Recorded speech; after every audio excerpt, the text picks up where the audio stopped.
e sobre 2 encontros. Então, esse semestre a gente está falando sobre encontros de Jesus, né? E, bem, eu estudei um pouco, percebi que existem 2 encontros que eles têm meio que um tema central semelhante, e então a gente vai estudar 2 deles, tá? Não vai ser só um. E assim, eu vou ler bastante coisa, então talvez se você tentar acompanhar vai atrapalhar. Eu gosto de só ouvir, então se vocês quiserem só ouvir, eu vou falar todas as referências para vocês irem ver depois, caso vocês achem interessante, tá bom? Mas o nosso primeiro encontro, ele está lá em João 13, versículos 1 a 7, e ele fala basicamente sobre a última refeição de Jesus, o último encontro que Jesus teve com os discípulos antes da crucificação. E nos versículos 3 a 5, diz o seguinte: Jesus sabia que o Pai havia colocado todas as coisas debaixo do seu poder, e que viera de Deus e estava voltando para Deus. Assim, levantou-se da mesa, tirou sua capa e colocou uma toalha em volta da cintura. Depois disso, derramou água numa bacia e começou a lavar os pés dos seus discípulos, enxugando-os com a toalha que estava em sua cintura. Esse trecho ele meio que dá só a introdução do que está acontecendo ali, do que está sendo feito. Então, a primeira coisa que esse trecho nos diz é que Jesus sabia. Do que Jesus sabia? Jesus sabia de todas as coisas. Ele sabia que, daqui a alguns dias, aquelas pessoas que estavam comendo com ele abandonariam ele.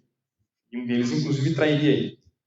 Então, ele sabia que, durante o período em que ele estivesse preso, que ele estivesse sendo julgado, que ele fosse crucificado, nenhum daqueles que estavam com ele naquele momento saíam com ele no momento de dificuldade. Ele sabia também que Deus Pai, o Criador, o dono de todo o universo, naquele momento tinha dado tudo para Jesus. Então, naquele momento, Jesus sabia que Deus, o Pai, tinha dado toda a autoridade para Jesus. Então, Jesus, naquele momento, ele sabia de tudo isso, e ele sabia que ele era a autoridade máxima, não só na Terra, mas em todo o universo. Estranho pensar isso, né? Para um homem. Um homem ser a autoridade máxima em todo o universo. E a reação dele, inclusive, o texto diz, né? Ele sabe de todas as coisas e assim, ou seja, a consequência, a forma como Jesus agiu sabendo dessas coisas é: vou lavar os pés dos meus discípulos. Parece contraditório, né? E é muito interessante pensar que essa tarefa de lavar os pés dos discípulos, ou lavar os pés de outras pessoas, ela era uma tarefa que ela era separada, era uma tarefa dada às pessoas menos importantes daquela sociedade. Então, o que acontecia? Ele morava em um lugar que não tinha asfalto. As pessoas usavam sandália. Então, se você atravessasse a rua, você já ia ter sujado seus pés. Então, as pessoas precisariam limpar os pés com grande frequência enquanto elas fossem de uma casa para outra. E era, inclusive, um costume de receber bem uma pessoa na sua casa, você ter um servo para lavar os pés da visita. E essa tarefa de lavar os pés da visita era, inclusive, uma tarefa que ela era reservada não só para servos, escravos, mas para o menor dos servos, o menor dos escravos. Então, a gente vê aqui que Jesus, a autoridade máxima sobre todo o universo, sai da posição dele e vai realizar a tarefa de menor status que existia naquela sociedade, em favor dos discípulos, que são as poucas pessoas que, na hierarquia daquela sociedade, estavam abaixo dele. E, inclusive, quando ele chega para lavar o pé de Pedro, a resposta de Pedro é: Senhor, vais lavar os meus pés? E essa frase, ela meio que diz tudo. Que, ele diz: Senhor, olha para Jesus e fala: Senhor, você que está acima de mim, você que manda em mim, você que é o dono da minha vida, você vai lavar meus pés. Ele está dizendo: é óbvio que está invertido, está errado. As pessoas, todo mundo que estava lá entendia que isso estava trocado. E a resposta de Jesus é: você vai entender mais tarde. O Senhor nunca lavará os meus pés, disse Pedro. Se eu não lavar, você não será mais meu discípulo, respondeu Jesus. Então, Senhor, não lave somente os meus pés, lave também as minhas mãos e a minha cabeça, disse Simão Pedro. Aí Jesus disse: quem já tomou banho está completamente limpo, precisa lavar somente os pés. Vocês todos estão limpos, isto é, todos menos um. Esse trecho também é muito bonito porque ele mostra de novo, né, que todas as pessoas que estavam naquele lugar, eles entendiam essa inversão que estava acontecendo. E o jeito que Jesus fala, que vocês vão compreender mais tarde, e que todos menos um estão limpos, que o texto mais para frente, os próximos versículos, explicam que ele estava falando de Judas, o traidor, mostram que Jesus, quando ele fala de limpeza, nessa parte, nessa conversa, ele não está falando de limpeza física. Ele não está falando de pureza física. Ele não está falando que o corpo daqueles discípulos estão limpos. Ele está falando de limpeza espiritual. Ele está falando do coração dos discípulos. E ele está mostrando como ele está deixando uma posição de autoridade, a posição de status dele, para ir lavar os discípulos, espiritualmente. E que eles vão compreender mais tarde. E a história continua. Então, versículos 12 e 17. Depois de lhes ter lavado os pés, tomou as vestes e, voltando à mesa, perguntou-lhes: Compreendeis o que vos fiz? Vós me chamais o Mestre e o Senhor, e dizeis bem, porque eu o sou. Ora, se eu, sendo o Senhor e o Mestre, vos lavei os pés, também vós deveis lavar os pés uns dos outros. Porque eu vos dei o exemplo, para que, como eu vos fiz, façais vós também. Então, de novo, Jesus é o maior. Ele é a autoridade máxima sobre todo o universo e ele deixa a posição dele em favor dos outros, especificamente para limpar. E com essa última frase, esses últimos versículos, ele está dizendo, eu estou fazendo isso como um exemplo para vocês, para que não só eu faça, mas que vocês, assim como eu, façam também em favor uns dos outros. E quando ele chama os discípulos para fazer isso, ele está chamando a gente também a fazer isso. E isso é o primeiro encontro. E o segundo encontro, que vocês vão entender mais para frente porque eles estão ligados, mas o segundo encontro ele está lá em João 6, versículos 1 a 14. Ele fala sobre a multiplicação dos pães e peixes. Então, Jesus está em um momento que ele está tentando se afastar de multidões, de grandes cidades, porque ele cura, porque ele expulsa demônios, muita gente vai atrás dele, e por causa de algumas conversas que ele teve com os fariseus, os mestres da lei e algumas autoridades, tem gente que está fazendo bagunça em torno daquilo que ele está fazendo. Então ele está se afastando de populações, ele está meio que indo em direção oposta a uma grande cidade nesse momento, só que mesmo assim uma grande multidão segue ele. E levantando os olhos e vendo uma grande multidão que se aproximava, Jesus disse a Felipe: Onde compraremos pão para esse povo comer? Fez essa pergunta apenas para pô-lo à prova, pois já tinha em mente o que ia fazer. Filipe lhe respondeu: 200 denários não comprariam pão suficiente para que cada um recebesse um pedaço. E aqui nessa parte a gente muitas vezes não entende o valor de 200 denários. Então, um denário é equivalente a um dia de trabalho de um trabalhador braçal daquela época. E ainda assim fica estranho. Beleza, são 200 dias de trabalho, quanto vale isso? Eu peguei o salário mínimo do Brasil, fiz as contas, e o que o Felipe está dizendo aqui é que eu vou substituir a frase, tá bom? Fala assim, Felipe respondeu: 8.000 reais não comprariam pão suficiente para que cada um recebesse um pedaço. Então é tipo assim, cara, tem muita gente naquele lugar. Eles precisavam alimentar muita gente. Só que outro discípulo, André, irmão de Simão Pedro, tomou a palavra. Aqui está um rapaz com 5 pães de cevada e 2 peixinhos. Mas o que é isso para tanta gente? E depois disso, Jesus fala para as pessoas que estão com ele se sentarem, fala para a multidão se sentar, ele ora, agradece pelo alimento, e ele começa a repartir o pão e o peixe. E ele não reparte tipo, um pouquinho para cada, ele reparte, cara, quanto você está de comer, você come. Ele reparte, pega um pedaço, dá para a pessoa, queria um pouco mais. Tá bom, pega um pouquinho mais. E ele vai dando para as pessoas, e as pessoas vão comendo, e, cara, eles alimentaram toda aquela multidão com 5 pães e 2 peixes. E ainda sobraram 12 cestos cheios de comida. Que é uma coisa impressionante, porque se você conhece pelo menos um pouco de subtração, você sabe que não sobra mais do que você tem no começo. Isso não acontece. E você pode estar olhando para mim e se perguntando: Thomas, beleza, multiplicação de pães, mas isso é um milagre, isso não é um encontro. O encontro do qual eu quero falar aqui com vocês é o encontro de Jesus com esse menino que trouxe os 5 pães e 2 peixes. E esse menino, ele era, bem, um menino, um ser humano. Eu imagino que, assim como nós, ele tinha as dúvidas dele. Ele tinha as dificuldades dele de fazer o que ele acreditava que ele precisava fazer. Eu imagino que a primeira dúvida que ele teve foi: esses 5 pães e 2 peixes que eu tenho são suficientes para, de alguma forma, ajudar Jesus e os discípulos a alimentar essa multidão? Porque se você tem uma multidão para alimentar, precisa de 8 mil reais em pão para comer, você tem 5 pães e 2 peixes. Às vezes você pensa, cara, nem vou oferecer, porque não vai fazer diferença nenhuma. E muitas vezes, quando a gente está falando de servir, o que Jesus estava falando sobre no lavar dos pés, a gente olha para aquilo que a gente tem, para aquilo que a gente tem a oferecer, e a gente pensa a mesma coisa. A gente fica tipo, esse pouco que eu tenho é o suficiente para ajudar tanta gente? É o suficiente para fazer alguma diferença nesse lugar que eu estou? Inclusive, isso se torna mais difícil quando a gente está em um ambiente em que é próspero.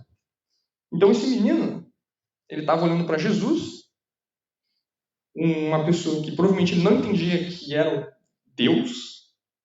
Ele provavelmente olhava e cara, tem um profeta aqui que ele cura tipo, doença de nascença das pessoas, que expulsa demônio que ninguém consegue expulsar. E eu estou aqui com os meus 5 pães e 2 peixes.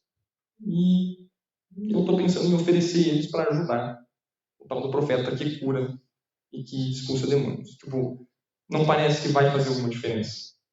E às vezes a gente é assim também. A gente olha para o pouco que a gente tem, a gente olha tudo que está acontecendo na igreja, com os amigos ao nosso redor, na minha, tudo que precisa para funcionar, tudo que Deus está fazendo ao nosso redor, e diz, cara, o pouco que eu tenho a oferecer vai fazer alguma diferença? O segundo questionamento que eu imagino que esse menino deve ter tido é em relação a, cara, eu posso me aproximar de Jesus? Eu sou digno o suficiente para me aproximar dele e oferecer qualquer coisa, qualquer tipo de ajuda que eu possa tentar oferecer, com um pouco que eu tenho? Porque, de novo, aos olhos desse menino, Jesus era um profeta, era um mensageiro de Deus, era uma pessoa que curava e expulsava demônios. E ele era um menino. E muitas vezes, quando a gente olha para a nossa vida, a gente olha para Deus e pensa a mesma coisa. A gente fica tipo, cara, Deus é puro, Deus é santo. Eu sou digno de oferecer um pouco que eu tenho para Deus? E isso, de certa forma, está certo. Porque a gente tem uma coisa que faz parte de nós, nossos seres humanos, que é o pecado, que corrompeu a gente, que separa a gente de Deus. E por isso a gente realmente não é digno de se aproximar dele. Mas, se a gente aceita o sacrifício que Jesus fez na cruz em nosso favor, em lugar dos nossos pecados, como pagamento pelos nossos pecados, porque o julgamento por pecado é a morte, então alguém precisa morrer, e a gente olha para o sacrifício de Jesus e a gente fala, ok, esse sangue derramado eu aceito como sacrifício e pagamento pelos meus pecados, isso possibilita que a gente se aproxime de Deus. Isso quebra a barreira que o pecado cria entre nós e Deus. E assim, eu estou falando de um jeito bem resumido e geral o que é a salvação. Eu sempre recomendo 4 capítulos de Hebreus, se você tem dificuldade de entender por que a salvação de Jesus faz sentido. Então, os capítulos 7 até 10 de Hebreus fazem um resumo muito legal de por que Jesus morrer na cruz faz sentido e pode ser... A gente pode olhar para essa situação, para esse sacrifício e falar, ok, isso realmente tem poder para me salvar. Então, se vocês tiverem curiosidade, se vocês tiverem essa dúvida, por favor, vão atrás, leiam esses 4 capítulos. Dos 7 a 10 de Hebreus. E aqui é muito legal pensar nisso, por quê? Porque esse sacrifício que Jesus fez, ele é aquele, vocês vão compreender mais tarde. Jesus estava falando para os discípulos lá no lavar dos pés. Por quê? Porque ele é o maior ato de uma pessoa sair da posição de autoridade, de Jesus sair do sou Deus, para oferecer alguma coisa, oferecer um sacrifício em favor de outras pessoas para purificar. Então, desde lá do lavar dos pés que Jesus fez pelos discípulos, ele está apontando para esse sacrifício. E quando a gente pensa nas dúvidas, voltando para o menino, nessas dúvidas desse menino, a gente se pergunta, beleza, então por que esse menino, com todas essas dúvidas, mesmo assim se aproximou de Jesus? Mesmo assim ele ofereceu os 5 pães e os 2 peixes. E eu imagino que é muito parecido com o sentimento que a gente tem quando a gente se dispõe a servir. E, cara, tem essa coisa aqui que é muito boa, que Deus me deu, que é muito legal, esse relacionamento que eu tenho com Ele, e eu quero que as pessoas ao meu redor experimentem isso. Então aquele menino olhou para os 5 pães e 2 peixes dele e falou, cara, isso aqui é tão bom, e eu me importo tanto com as pessoas ao meu redor, que vale a pena, mesmo com todas essas dúvidas, eu oferecer isso em favor dos outros. E os dons funcionam desse jeito. Existe alguma coisa que você gosta muito, alguma coisa que te motiva, de forma que você olhe para você e fique, cara, mesmo que seja pouco, vale a pena eu oferecer pelas pessoas ao meu redor. Então, meu exemplo é que, assim, eu sou uma pessoa estranha. Eu gosto de estudar, eu gosto de aprender. E o que acontece? Como eu gosto de estudar e gosto de aprender, quando eu aprendo alguma coisa, eu fico tipo, caramba, eu preciso ensinar isso para outras pessoas, porque é muito legal. E o que eu faço? Eu ensino. E esse é o dom que Deus me deu. Isso é uma forma muito simples de explicar o que é o dom. É uma coisa que te motiva a servir, a oferecer em favor dos outros, mesmo que seja, muitas vezes, pouco quando comparado àquilo que você tem ao seu redor. Mas os dons, eles podem ser muita coisa. Então eu vou ler aqui, Romanos capítulo 12, versículos 4 e 5, que diz o seguinte: porque assim como em um só corpo temos muitas partes, todas elas têm funções diferentes, assim também nós, embora sejamos muitos, somos um só corpo, por estarmos unidos com Cristo. E todos estamos unidos uns com os outros, como partes diferentes de um só corpo. Então, o que está dizendo aqui? Cada pessoa vai ter uma habilidade diferente, vai ter um dom diferente, vai ter uma forma diferente, ou uma coisa diferente a oferecer pelos outros. E essas coisas, elas se complementam. Cada coisa ela vai dar suporte uma para a outra. Então, de novo, o exemplo de, cara, eu estou aqui ensinando. O louvor que veio antes de mim, que veio antes aqui na frente, ele teve o papel dele de plantar semente no coração de vocês, de preparar vocês para a palavra. As pessoas que vieram aqui e montaram o som tiveram o papel delas de suportar tanto o que eu estou falando agora, quanto o louvor. A pessoa da projeção que está lá atrás, ela tem o papel dela de tanto projetar os versículos que eu estou falando, quanto de apoiar o louvor para que a gente consiga louvar junto com eles. Então, cada coisa pequenininha, por mais insignificante às vezes que pareça, tem esse papel de fazer o corpo funcionar. E por isso é importante a gente se perguntar, o que me alegra? O que me motiva? De novo, meu exemplo é o aprender a ensinar. Mas a gente tem muitos ministérios. A gente tem o Ministério do Louvor, a gente tem o Ministério da Comunicação, a gente tem o Ministério de Oração, a gente tem o Ministério do Som ou da Projeção. Existem muitas formas diferentes da gente servir. E é interessante como, às vezes, eu observo pessoas que elas não estão em nenhum ministério e elas estão servindo. Dependendo do que você tem a oferecer, você não precisa de um ministério. Existem pessoas que o que motiva elas é cuidar das outras pessoas. Eu vejo que tem gente que simplesmente cuida das pessoas que estão ao redor delas. E essa pessoa, ela pode cuidar, ela não precisa de um ministério. Ela pode ir lá e perguntar se a pessoa está bem, conversar com ela e tal. E a gente nem sempre precisa de um ministério. Mas é muito importante a gente ter essa ideia de que aquilo que nos motiva, aquilo que é tão bom que a gente fica tipo, cara, eu preciso oferecer para os outros, é uma coisa que realmente Deus te deu para você oferecer para os outros. E é importante também lembrar que, apesar de ser muitas vezes algo natural, ou algo que é sobrenatural, né, uma coisa que Deus te deu e que você faz muito bem naturalmente, ainda requer investimento, ainda requer sacrifício, ainda requer eu sentar em casa e estudar antes de vir aqui, ainda requer eu observar os meus professores para entender o que faz com que uma pessoa que fala bem em público fale bem em público. Ainda requer que todas as pessoas que vieram aqui na frente tocar sentem antes e ensaiem. É uma coisa que é dada de graça, mas que ela precisa ser cultivada. Mas mesmo assim você pode se perguntar, gente, o que eu tenho é suficiente? E quando a gente olha para a história desse menino, é muito legal observar isso. Por quê? Porque os 5 pães e 2 peixes não são suficientes para toda aquela multidão. Mas quando ele ofereceu para Jesus, e Jesus fez o trabalho dele, aqueles 5 pães e 2 peixes alimentaram aquela multidão gigantesca. E é assim com os nossos dons também. O que a gente tem não é suficiente, o que eu sei não é suficiente, o como eu falo não é suficiente. Mas quando eu ofereço em favor das outras pessoas, em favor de Deus, ele faz o trabalho dele. Para que enquanto eu estou aqui na frente, nada do que é ruim em mim ou que me atrapalhe vá realmente me atrapalhar.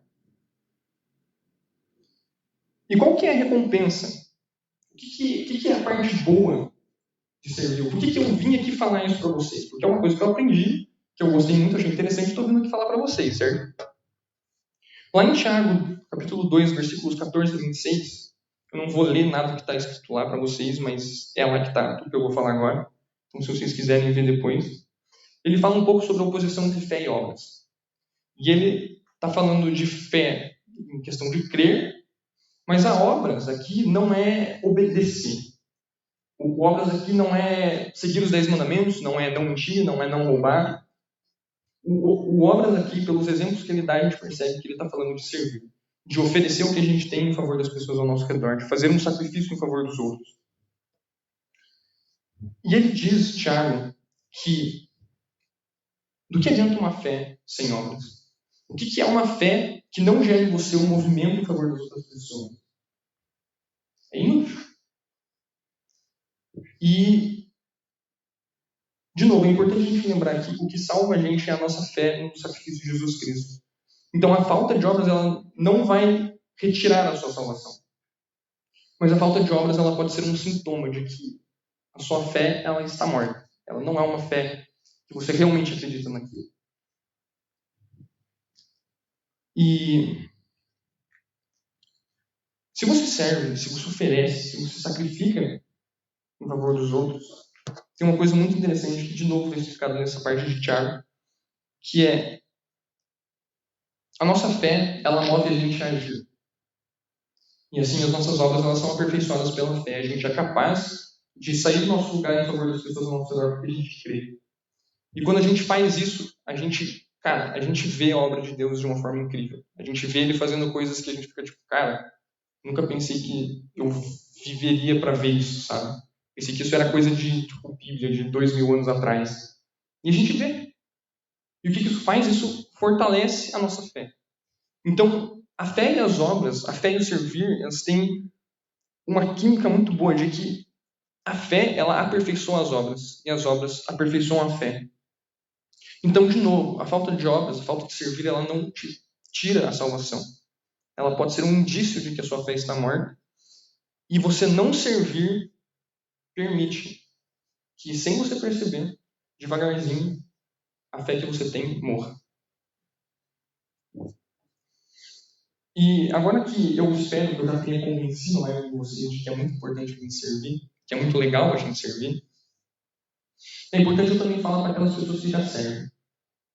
E o que acontece? A gente tem uma história lá em Lucas, capítulo 15, versículos 11 a 32, e de novo eu não vou ler, mas por favor, chegue em casa, leiam esses trechos, são muito interessantes. É a história do filho pródigo. Então é um filho que pega suas coisas, pega a herança, que o pai iria deixar quando morresse, pelo ele não ter morrido, e ele sai. Ele vive a vida do jeito que ele quer, ele gasta em festa, gasta com bebida, gasta com prostituição, e depois de muito tempo ele percebe que deu ruim, que não é essa vida que ele quer, que ele precisa de ajuda. Ele reconhece que ele precisa do pai. E quando ele volta para a casa do pai, ele é recebido, com surpresa, com uma festa. O pai recebe ele com uma festa, porque o filho dele voltou. A parte impressionante, porém, que eu quero falar aqui para vocês hoje, é o filho não pródigo. É o irmão desse filho que ficou em casa. Porque quando ele percebeu que o pai estava dando uma festa para o filho que gastou tudo, que fez um monte de coisa errada, ele fica triste. Ele fica tipo, pai, eu fiquei em casa, eu te sirvo, eu te obedeço, eu vivo como um escravo para você, e você não faz festa para mim. Você faz festa para o filho que voltou. Para o filho que gastou tudo que tinha em bebida e em prostituição. E é muito triste perceber que esse filho, o filho que ficou em casa, ele mora com o pai, ele trabalha com o pai, ele come todo dia com o pai, mas ele não conhece o pai. E a gente, quando a gente serve, motivado pelas coisas erradas, a gente corre o risco de se tornar como esse filho. Uma pessoa que mora na casa de Deus, uma pessoa que trabalha para Deus, uma pessoa que se sente muitas vezes um escravo de Deus, mas que não conhece Deus. E é muito importante a gente, por causa disso, olhar para dentro de nós mesmos e se perguntar, cara, por que eu estou servindo? Se você já serve. E se você está pensando em servir, talvez a sua motivação não está errada. Você que é adolescente, que já serve, ou que está pensando em servir, você serve porque você quer um status de estar aqui na frente louvando? Você serve porque você quer aparecer? Você quer que um dia, talvez, que fale o seu nome, pô, você mandou bem no louvor hoje, ou o que quer que seja que você vai fazer? Ou porque você quer ajudar as pessoas ao seu redor a se aproximarem de Deus? Porque você ama as pessoas ao seu redor e porque você ama Deus? Isso serve para nós líderes também. De novo, nós, eu me incluo nisso. A gente serve para ser reconhecido, para ter um status de líder de adolescentes nesse ministério que é tão grande. A gente serve talvez porque a gente quer vir num rolê com os nossos amigos na sexta-feira à noite. Ou a gente serve porque a gente está investindo na vida das próximas gerações. Porque quando a gente para para pensar, quando a gente vê tudo isso que eu falei aqui hoje, a gente percebe que a parte mais importante, a maior recompensa que existe no servir é o seu relacionamento com Deus. E, para concluir tudo que eu falei, eu queria fazer um resumo do que foi dito aqui. Então, primeiro, até Jesus ele serviu, até Jesus lavou os pés dos discípulos. E muitas vezes a gente acha que a gente não precisa. É estranho, né? Independente das dúvidas que você tem, independente de quem você é justificado. E eu gosto muito dessa palavra. A gente não é justo, a gente é justificado. A gente, por nós mesmos, não é digno de se aproximar de Deus e de servir a Ele. Mas, através do sacrifício dele, através de uma força externa a nós, a gente é tornado justo. Nós somos justificados e a gente é capacitado a servir Ele e a fazer diferença no ambiente ao nosso redor. E, por favor, ajam sobre esse conhecimento, ajam sobre isso. Porque uma fé sem obras é uma fé morta. E uma fé sem obras é uma fé que pode morrer. E a gente tem que sempre cuidar com a nossa motivação. Porque eu duvido que algum de vocês queira ser o filho que vive na casa de Deus, mas não conhece Deus.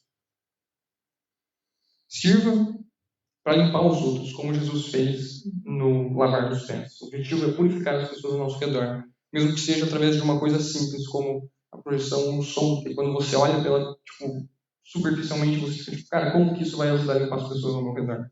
Mas, cara, ajuda, porque você está suportando o corpo de Cristo. E sirva para dar aquilo que você recebeu por amor. Porque a grande recompensa que você vai ter por servir ao seu relacionamento com Deus e também com as pessoas ao seu redor. Vamos orar? Senhor Deus e Pai, te agradeço muito pelo dia de hoje. Te agradeço porque você um dia me ensinou isso, Senhor, tanto tempo atrás. E hoje você me traz aqui novamente, Senhor, para ensinar isso que é tão importante, Deus, que fez tanta diferença na minha vida e que eu vejo como grande ponto, Senhor, de mudança, em que a minha fé deixou de ser uma simples fé e passou a ser aquilo que me move, Senhor, aquilo que me sustenta. Eu peço, Deus, que cada adolescente aqui, Senhor, leve isso para o coração, leve isso para casa, leve isso para o resto da vida, Deus, que eles possam, Senhor, refletir sobre isso, meditar sobre isso e agir sobre isso, Pai. É isso que eu te peço, Deus, em teu nome. Amém. E agora o louvor vai subir para tocar mais uma música. E eu queria explicar por que a gente vai tocar essa música, ou por que eles vão tocar essa música. Então, a gente está fazendo aqui o que o corpo de Cristo é, um ajudando o outro. E eu queria explicar por que essa música é tão importante, por que essa música tem uma letra que é tão legal, que tem tão a ver com o servir. A gente vai cantar Somos Um. Então, nós somos o povo de Deus. A gente é um só corpo, a gente é um só coração, a gente é movido por um só desejo, de ser as mãos de Deus aqui na terra, de ser a ação de Deus aqui na terra. E em Cristo nós somos um corpo, apoiando uns aos outros e espalhando a salvação através do oferecer o pouco que a gente tem. Então, por favor, cantem com o coração.